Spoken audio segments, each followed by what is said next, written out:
தமிழகத்தில் கொரோனா பரவல் அதிகரித்து வரும் நிலையில் நெல்லையில் மேற்கொள்ளப்பட்டுள்ள பாதுகாப்பு நடவடிக்கைகள் குறித்து தற்போது பார்க்கலாம்.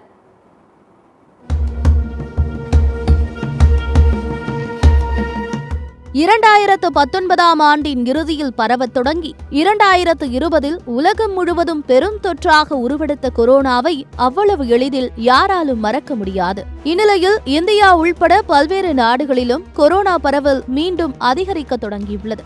இதையொட்டி தமிழகத்தின் நெல்லை மாவட்டத்திலும் கொரோனா முன்னெச்சரிக்கை நடவடிக்கைகள் மேற்கொள்ளப்பட்டுள்ளன.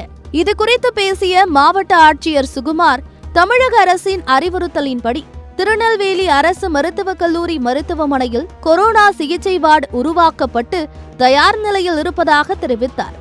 இதேபோல் திருநெல்வேலி அரசு மருத்துவக் கல்லூரி மருத்துவமனை முதல்வர் டாக்டர் ரேவதிபாலன் கூறும்போது, இது வீரியமில்லாத கொரோனா என்பதால் மக்கள் அச்சப்பட வேண்டாம் என்றும், ஆனால் கர்ப்பிணிகள், நோய் எதிர்ப்பு சக்தி குறைந்தோர் மற்றும் முதியவர்கள் பொதுவெளியில் முகக்கவசம் அணிந்து செல்ல அறிவுறுத்தினார். இதனிடையே கொரோனா குறித்து விழிப்புணர்வு ஏற்படுத்தி வரும் சமூக ஆர்வலர் கணபதி சுப்பிரமணியம் பொதுமக்களுக்கு சில கோரிக்கைகளை முன்வைத்துள்ளார். இந்த மாதிரி இரத்த கொதிப்பு, சுகர், இந்த மாதிரி பல்வேறு நோய்களால் பாதிக்கப்பட்டவர்கள் எந்த இடத்துக்கு போனாலும் மாஸ்க் போட்டுக்கிட்டு, எங்கேயா வெளியெல்லாம் போயிட்டு வந்தால் கைகளை சோப்பு போட்டு கழுவுது, இதை மாதிரி முன்னெச்சரிக்கை நடவடிக்கைகளை நம்ம செஞ்சுக்கிட்டது நல்லது.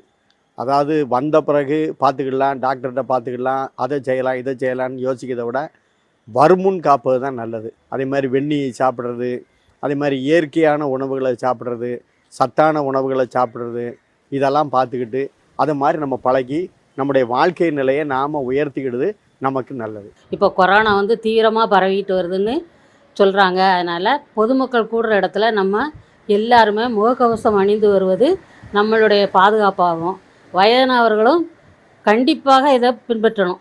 இதை அரசாங்கம் கொண்டு வந்தது நம்மளுடைய நன்மைக்கு என்று கருத வேண்டும். மேலும் மக்கள் அதிகம் கூடும் சுற்றுலாத்தலம் உள்ளிட்ட பகுதிகளில் தமிழக அரசு சார்பில் இலவச முகக்கவசம் அளிக்க வேண்டும் என்ற கோரிக்கையும் எழுந்துள்ளது.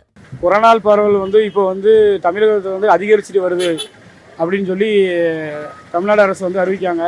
இப்போ அதை என்னன்னா, இப்போ அதிகமாக மக்கள் கூடக்கூடிய இடங்கள், கோவில், பள்ளிக்கூடம், இதே மாதிரி இடத்துல ஃப்ரீயாக நீங்கள் என்ன செய்யணும், மாஸ்க் வழங்கணும் என்று தமிழ்நாடு அரசு அறிவிச்சிருக்கு. அது அங்கே மட்டும் இல்லாமல் பொது இடங்கள், மக்கள் அதிகமாக கூடக்கூடிய பகுதியில் எங்கெல்லாம் இருக்குன்னு சொல்லி பார்த்து அங்கே ஃபுல்லாக என்ன செய்யணும்னா இலவசமாக மாஸ்க் வழங்கணும். மாஸ்க் அணிஞ்சால் மட்டும்தான் என்ன செய்ய முடியும், கொரோனா பரவலை தடுக்க முடியும். இது வீரியமில்லாத கொரோனா என்ற போதிலும் பரவும் விகிதம் அதிகரித்து வருகிறது. எனவே கொரோனா பரவலை தடுக்க மத்திய மாநில அரசுகள் எடுக்கும் நடவடிக்கைக்கு பொதுமக்கள் ஒத்துழைப்பு அளித்தால் மட்டுமே கொரோனா பரவலை கட்டுக்குள் கொண்டு வர முடியும். சத்தியம் செய்திகளுக்காக நெல்லை மாவட்ட செய்தியாளர் வனராஜ் சங்கருடன் சத்தியம் செய்திக்குழு.